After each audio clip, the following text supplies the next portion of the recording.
Okay, we got an issue here. The first issue is you guys are past the 24-hour rule of the past game, which is not a good thing for you, because I know all you want to talk about is our next game and nothing about the last game. But we're past the 24 hours, but I'll make an exception in this case. Okay. I think looking back, I think the thing that we first would say is that we asked the guys to play with great effort. We demanded it in practice. They demanded it of each other. It became a habit.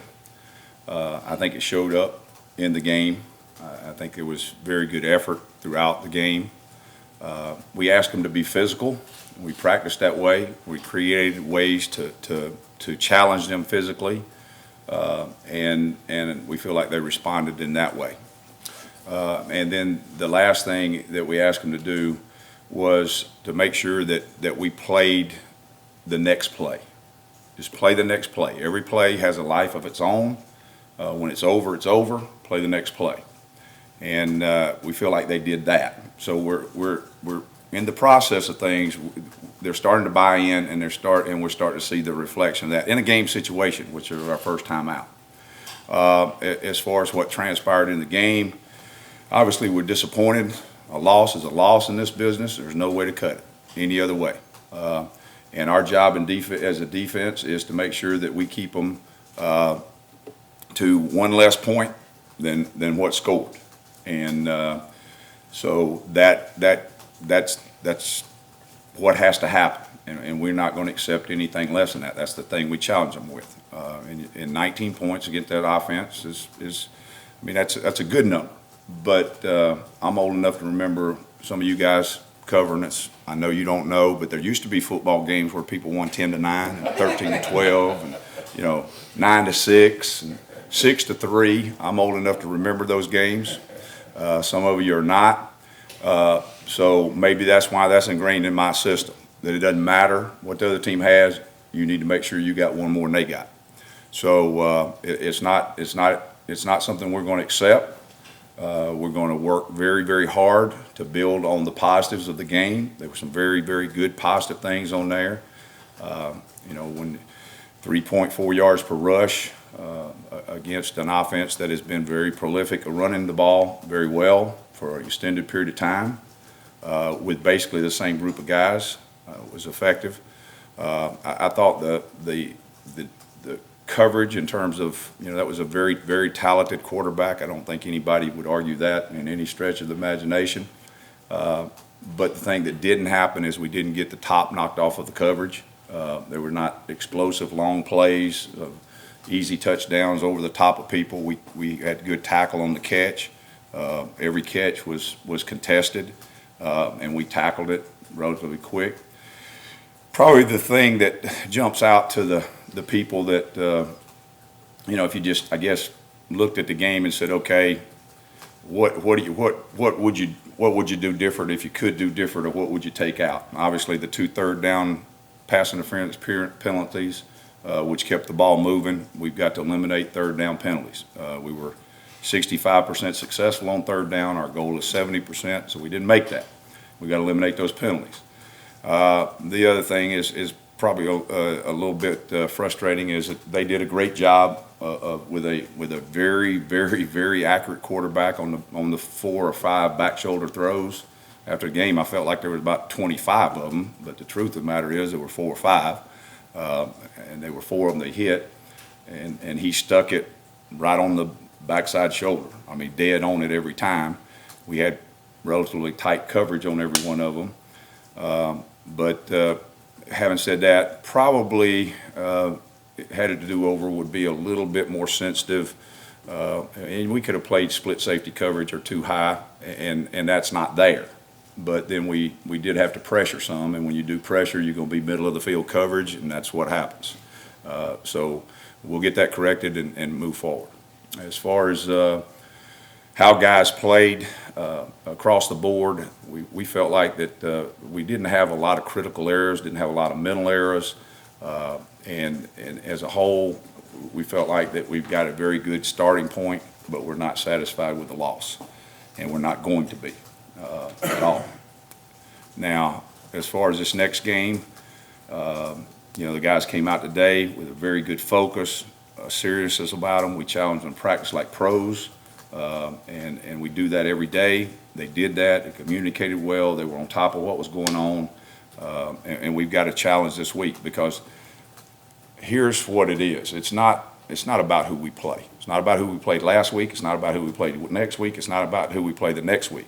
It's about us and us trusting the process. Trust the process that if you do what we ask you to do the way we ask you to do it, we'll get to where we're going. And ultimately, guys, that's the only thing we control. We don't control anything else. We do not control anything else. We control the process and trusting it. So that's what we're going to do.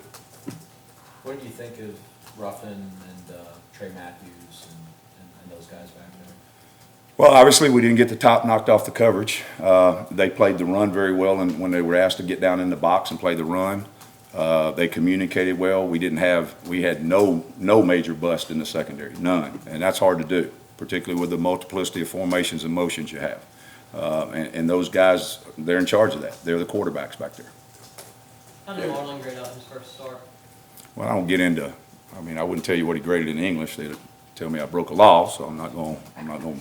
We'll just pretend like if I tell you what he graded on the field, it's a law too. I guess it could be now. We got so many, but he as a rookie did very well. He had a winning grade, if that helps you, and that's hard to do as a rookie. He played well. Kevin, with a new staff, new defensive staff, guys that hadn't worked a game together before, how much of a challenge was that, and how do you think it will? No, this has been incredibly a joyful experience, and I know that kind of sounds funny, but it doesn't if you've ever been in a situation where it doesn't gel. When it doesn't gel, it's tough. And Travis and Wesley and Rodney and I mean, we spend a lot of time together, a lot of time. And so we've created a bond, and we're on the same page. Philosophically, we fit. We kind of counterbalance each other. Everybody's got strengths, everybody's got weaknesses. The game management, it was very, very easy. It's not hard. Obviously, I'm in the box. That's by choice. I just think you see it better. I've been down before. I like being down. You can see them in their eyes.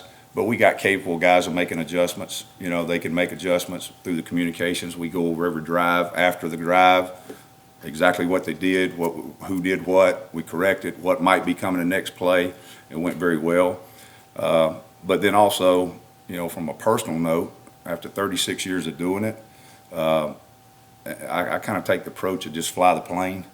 I'm not sitting up there emotional, screaming and pounding the table and throwing headsets. And, those days are long since gone. I can't think. Plus, at my age, you're getting closer to having a heart attack or a stroke, and I don't want to risk that. So I just stay calm. Play the next play. You blitz about 50-50% of the time. Is that how you're going to look to approach? No, that's not true.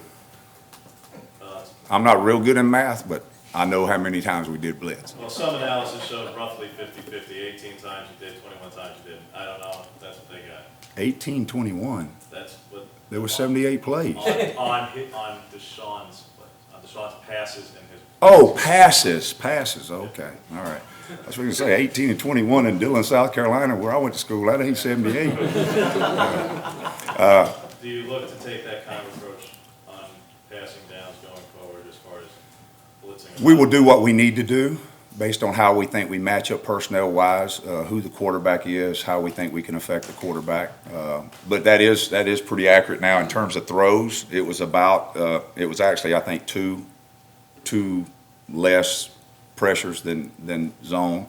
A guy that's as smart as what I think that quarterback is, we had to throw, we can't sit there and just throw a fastball. We had to throw the curve, the slider, and a couple of times we even threw a knuckleball, just to keep him off balance. Kevin, with as many questions about inexperience with your linebacker group, are you pleased with their first effort? Yes, I thought Deshaun and Darryl and Trey did an outstanding job. They quarterbacked the defense very well. They fit the run very well, and in the passing game they were effective. And so, going back on the blitzes that he was talking about, You had that safety blitz late when they scored the touchdown on that incredible falling back catch. Yeah. Did your heart kind of drop a little bit on that call? I know it's kind of a gutsy call. Well, I made the comment on the thing. I said, I mean, that's something, there was a reason for that. They had completed the smash 7. Well, we had an interference call on one, but it could have been completed. The other one they had hit, and that's kind of their go-to route in that situation, the smash 7 route. I'm not the smartest dude in the world, but I kind of said they're getting ready to run the smash 7, which they did. So, and the object of that was trying to get it out of his hands as fast as we could, And he did a great job of peddling it, and the receiver did a great job of breaking the route, and it just hit it. But you know what? Yeah, looking back, I might say, well, you know what? I'd have covered that. But here it is. I'm not going to call games scared. I'm not going to do it. I'm not going to sit there and say, well, what if? We called it. We pulled the sword out. We took a swing at it, and it won't be the last time. Derek Brown had a big fumble recovery in the second. Yeah, he did. It's pretty nice. He kind of looked. We teach them out there to, if you're in traffic, get on it, curl up, don't get up till you hear the whistle. He followed that to the T. Go back, look at that TV. I mean, they had to come over and get him off the ground. He's curled up like a little baby. Feel that his just overall performance for his first game? He's much of a man. He's a powerful man. He's real conscientious about what he does, and it was a very good start for him. How valuable was it to have as much depth as you do up front when you got down in the fourth quarter to have played so many guys? Well, I think it's very valuable. I don't know that I've ever heard of 11 guys playing in a game that's that close against two teams that are, the type teams that were out there. 11 defensive linemen. That's a lot of guys. And they all played well, and it allowed us to keep them fresh. We're playing Josh Holsey. I know he's been a guy that you're kind of waiting to see. What did you see out of Josh Saturday night? Well, number one, he's a coach on the field. The guy's a pro. He knows his job. He knows how to do his job. He communicates it well. He plays really, really good technique. He's got ice water in his veins. He's not going to back up from a challenge. And it was kind of nice because although I wasn't here, when I first got here and I met with all the players individually, I asked Josh, I said, very first thing I asked him, I said, Josh, what would you like to see happen this year? And he said, Coach, I just want to get on the field and play. And he did that. Did you have a conversation with Trey about that late personal foul? It's probably not the kind of thing you really portray Matthews the safety. More than one. And you made it clear that that's not going to work going forward. Is that fair? Well, that's between Trey and I, but do you have children? Yeah. You can imagine. Well, TJ Neal expressed some frustration with his lack of playing time. Do you look to use him more this week? Go ahead. Well, let's put it this way. Social media is at 58 years old, I don't totally grasp all that. I know some of you are social media reporters, but in terms of that's how you get your information out. There's a lot of things. It's a little bit different than when I was younger. You might tell your next door neighbor, maybe. You couldn't call anybody because your grandma was on the party line. So, a little different now. But, we've talked about how to manage that. We're always in a process of teaching guys on and off the field of how that way we handle things. I guess the way to say it is that has no effect on playing time, one way or the other, whether it's on social media or whether it's not. So is this part of this game planning, not only what he was able to do in the course of fall camp, but because this was a little bit more pass related? You talked about him, he's a very good run stopper, and this was. Yeah, he's done very well in the run category. It just unfolded that way. As a coach, it's not, I'm going to play you 8 plays, I'm going to play you 10 plays. I learned a long time ago. A long time ago, I told a young guy, hey, you're going to play. He got in the course of the game. It's a tight game. I forgot about it. He didn't play. And so here it is. we're going to play the game, and we're going to put people out there we think need to be out there in the situation. And the only way to tell you who that's going to be is wait till after the game and see. What have you learned and stuck out about Arkansas State in the early time you've been able to look at them? Well, I started looking at them real early Sunday morning. And then, of course, this summer, there's a lot of offseason. Now, they changed coordinators, They got the coordinator from Middle Tennessee State. Now, the head coach is an offensive guy, so there's not that much change, but there is some change. There's some carryover from Middle Tennessee State. So we've had to study Arkansas State last year, Middle Tennessee State last year, and then the one game we had. And they've won the league, I think, 4 of the last 5 years, and they're a good football team. They're well coached, very well coached.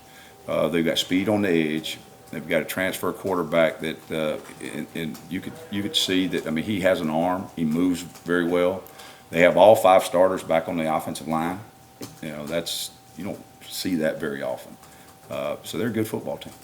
What was your assessment of Javaris Davis in his first action? I think he played well. He was very competitive. Again, when you play corner and you can come out of a game with a quarterback who is prolific as throwing the ball as theirs was, and has been over the course of the last 2 years, it's very rare that you don't see the coverage, the top get knocked off the coverage, a deep ball over somebody's head. And so the first thing is we didn't have that. That's rare, particularly with the quality receivers they have and the quarterback they have. That didn't happen, and that corner is hard. And usually when it's your first start, they go after you. If they don't have video on you, they're going to find out if you can. And they did. They tried. So, I mean, he did well. Is it kind of accurate to kind of say when you go into a game one and you don't have too many noticeable missed assignments and too many noticeable missed tackles, that your worry list, that you can kind of maybe cross that off and go, okay, we got something here? Well, for that game, Yeah. it'll be back. That worry list is kind of the same every week because you got to continue with it. But I think that the thing, too, that has happened in remaking this package, one of the big intents several years ago was to simplify, to make it where freshmen could play, to make it where you could apply it to hurry up offenses, to make it where you could call it quick, they could communicate quick, to get young guys on the field. Well, in the process, that simplification has been geared to also, hey, let's try to see how many cleats we can get in the ground, knowing what they're doing, and win with execution and technique and effort and tackling, as opposed to trying to out-scheme everybody. And so I think that's attributed to some of it, but still yet, there's a lot of moving parts out there. And I think these guys have done a really, really good job with Deshaun and Trey, Carlton Davis, Ruffin. Those guys have done a really, really good job of communicating and making sure they're on the same page. And that's something that's not always done. Do you expect that Marshall Taylor to be able to play a bit more this week? And do you expect that Stephen Roberts? We're working toward it. It's still a work in progress, so it's a little bit early to say. And Stephen Roberts, do you expect that to be in this package?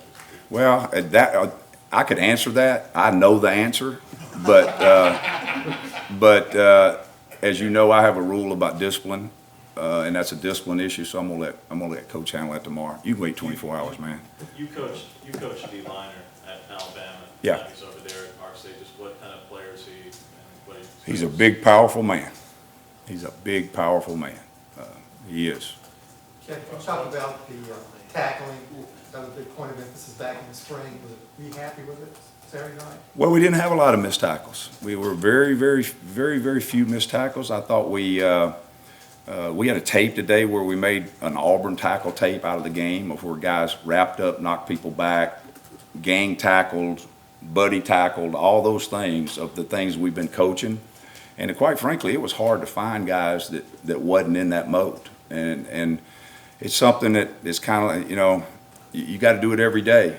I mean, it's kind of like shaving. If you don't, people are going to know you didn't. And so we're having to work on it. Kevin, you've been around a lot of different programs and teams. At Baylor, you struggled to settle on a quarterback. You're dealing with you're on a team now, sir. You got a quarterback right now? Well, being that I'm a defensive coach, and I did not see one play of that game the other night, offensively, not one. I mean, I'm working on the deal. And being that I've been coaching so long, and being that I'm a defensive coach, I'm never going to answer an offensive question. Never. From your own personal experience then, when you were the head coach of Baylor, what was the difficulty and what would you have changed in the way you handled personally your quarterback situation and uncertainty? Well, obviously, I didn't handle it very well, so I don't think my opinion really matters.